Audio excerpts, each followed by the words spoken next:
Hey paper crafters, thank you so much for joining me today. I love that you took the time to pop by my channel, check out the video that I've got going, and hopefully stay and poke around a little bit. I'm really excited to be able to offer some videos now and then and share my love of paper crafting. So I hope you find something that you enjoy and come back to see me another time. Bye-bye. Hey there paper crafting friends. Thank you for joining me today. I'm back with another video featuring the January 2021 Kiwi Club Kit called Another Year. So I've pulled a selection of papers and sentiment cards for the layout I'm going to feature. And this one is actually for my 2022 January calendar page. So I wanted to pull some really festive things. I'm going to use some pictures probably from New Year's Eve of this year. My pictures are always about a year prior, right? So when I build that calendar, I'm actually using this year's.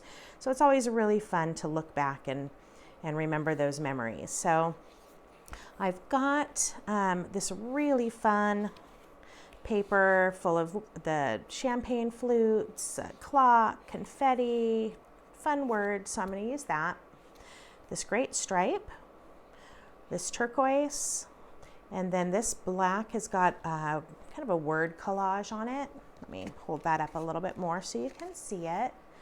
So all kinds of words on there about the new year. And then I've pulled some of the sentiment cards. I'm going to be using these letters for party. This one says, let the good times roll, and then cue the confetti. There are a couple of the reverse sides of these that I plan to use as well. I know I may pull in a little bit of that's on the reverse of this turquoise. And then the reverse of the kind of party paper is just an orange with some design on it, and I may need to pull in a little bit of that as well.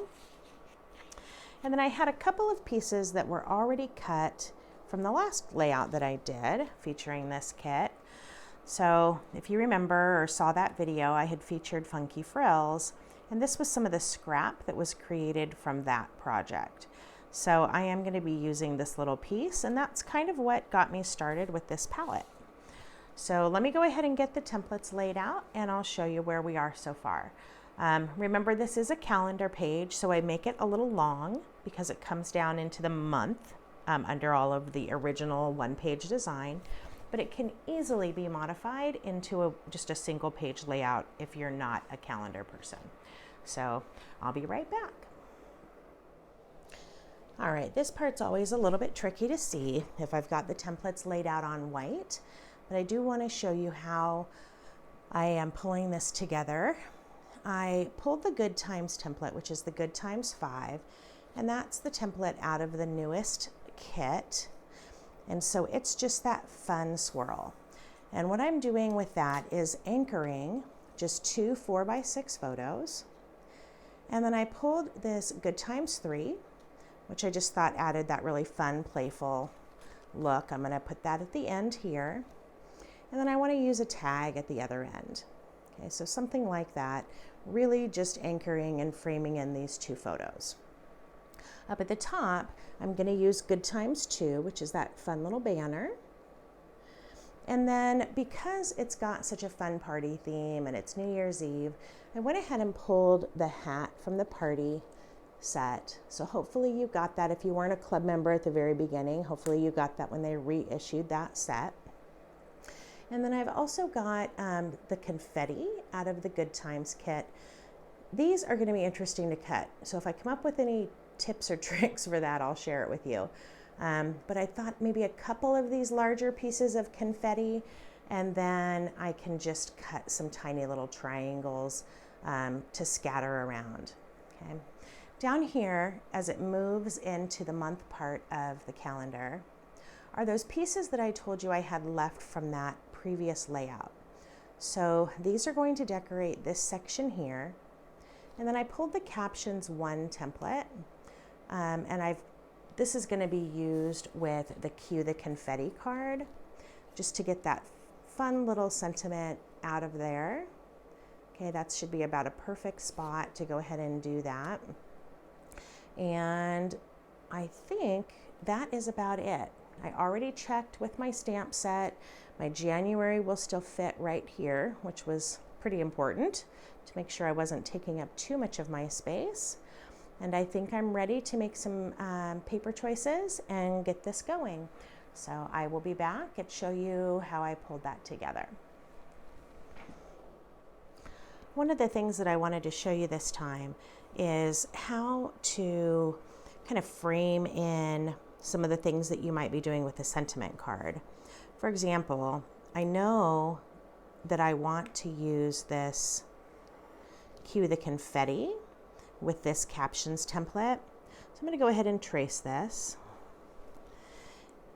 And I want to frame this in with the black, because I am going to be using that wordplay paper for my photo mats, but I want to carry that black around so that it's showing up in other spots on the layout. You know, black is just such a bold color that you want to definitely echo it somewhere else. So I want to use this same template. Now you'll notice, because I want the black, I have my paper upside down, which means I also have my template upside down. Even on the templates that look like they are symmetrical, I would not trust that. So I know that I want it to have maybe 1/8 of an inch around the edge of the original design. So I'm going to position this on my paper so that I've got that edge available. I still can go ahead and trace this. And I know that some of you have tools maybe to cut things or trace them just a little bit larger. I heard it's some kind of a quilting tool. I don't have something like that. So what I do is, honestly, I just kind of eyeball it. So I trace it, and then when I go to cut it, I'm really just cutting it a little bit larger. So you can see my trace line, and I'm just going just outside of it. I have never felt like this has to be perfect. And it doesn't matter, you guys. It does not make a big difference in how it comes out if you're not exactly perfect. I just kind of try to use that design as my guide. Cut it a little bit bigger. And just try to be consistent, but let me get around here. Get down to this next corner. Okay. All right, so there's the background piece. Now when I was tracing this original one, my pencil really slipped, so I'll need to go back and do some erasing. I am sure I am not the only one that happens to. So I'm just doing the straight parts first. You like that? Very professional. Let me get this cut. Get those corners.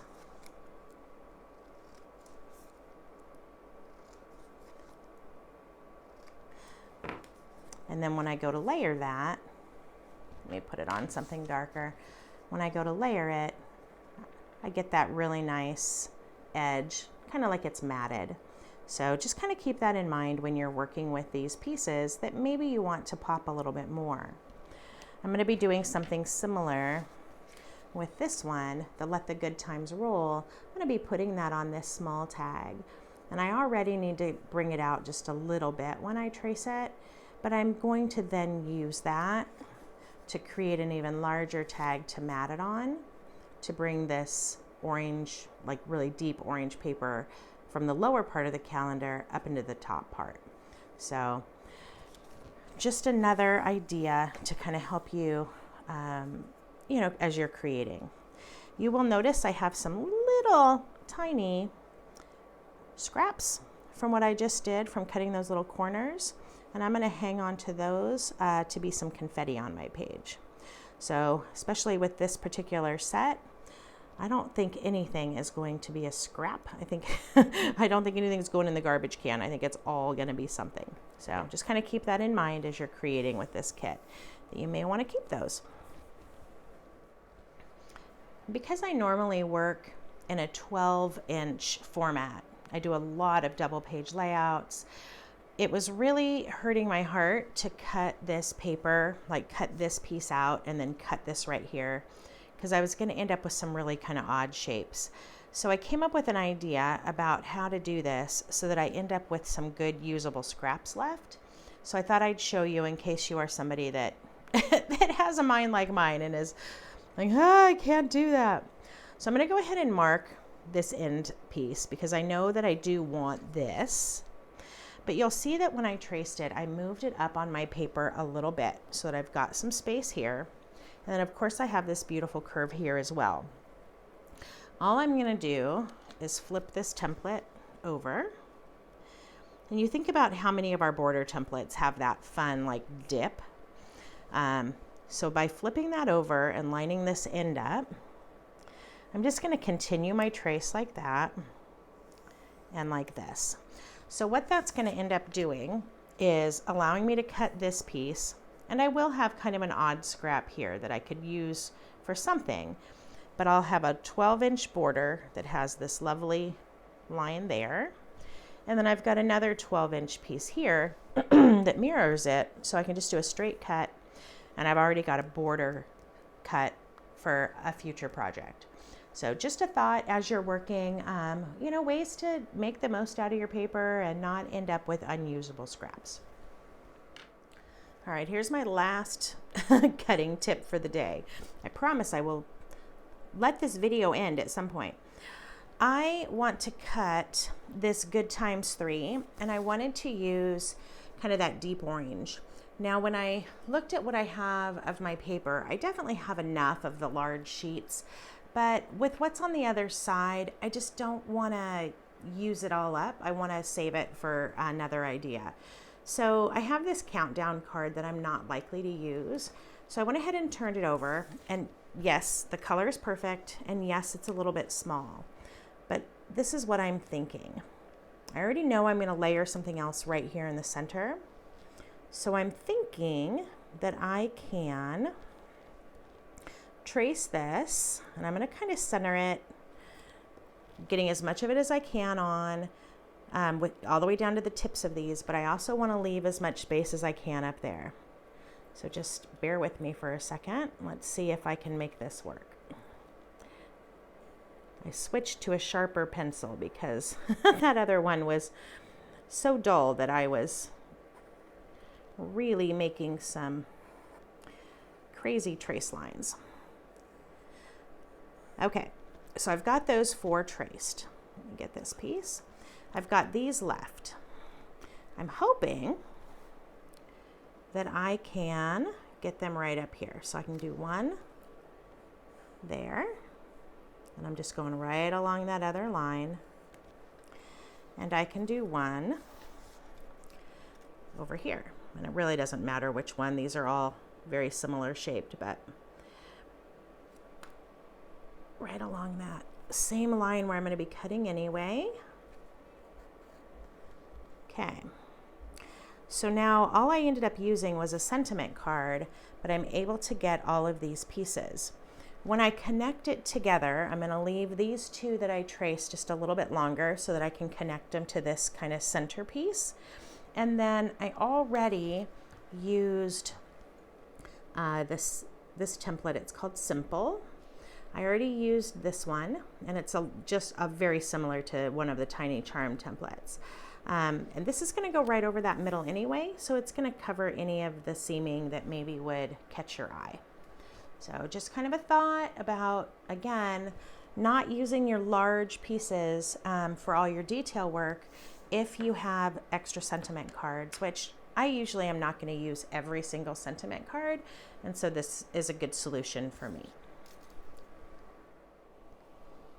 All right, so I got all my cuts made and everything inked, so I'm going to go ahead and layer this back in and show you how it came together. So I ended up using this fun word paper for my photo mats, and I know that it's going to cover up most of it, but I did like the black and white design, and I think that that's going to end up just adding a little touch of fun around the edges. There's my banner. So that one just says party. And I did pop up each one of the little banner pieces just to add a little bit of dimension and fun on there. There's that Good Times template. I'm gonna come right in at the bottom. And then I used the stripe paper for this hat. It's kind of funny. I don't know. I have mixed feelings about that stripe. I'm gonna go ahead and leave it and see how it looks once there's photos added. For this Cue the Confetti piece, I'll have to pop this, I'll move this whole thing up in a minute and show you this lower section. And then remember I showed you how I was going to piece this. So once it's inked, honestly, you can hardly tell, even if you weren't layering it. But I did cut that other small piece to go in there as well. And that covers up any evidence at all that I pieced that together. And then over on this side, remember I was cutting the Let the Good Times Roll. And then I just used the template to trace and cut that a little bit larger, a little bit wider for the background. And I didn't have a ribbon that I was really happy with to have coming out of here, but I did have a washi tape that I really liked. So I just ran a strip of this washi on a white strip of cardstock and then cut that to resemble ribbon. And I'm just gonna tuck that in here. So it'll still look like ribbon and have that, you know, just kind of that aesthetic feel, but the color matched better than any ribbon that I had. So let's see, the last thing, I didn't really come up with any great tips for cutting the confetti other than once you've cut one, you can use that same edge to just kind of cut another strip of it. But otherwise, I don't have any good advice for you on those. They're a little bit labor intensive, but they are super cute. So the second one that I cut, I just cut into 2 pieces so that I could kind of spread it out. And I'm thinking I'll do something like that. And then I have lots of tiny little triangles left from the paper that I used. And I'm just going to sprinkle those around throughout the layout to make it look like confetti is falling all over. So let me scooch this up.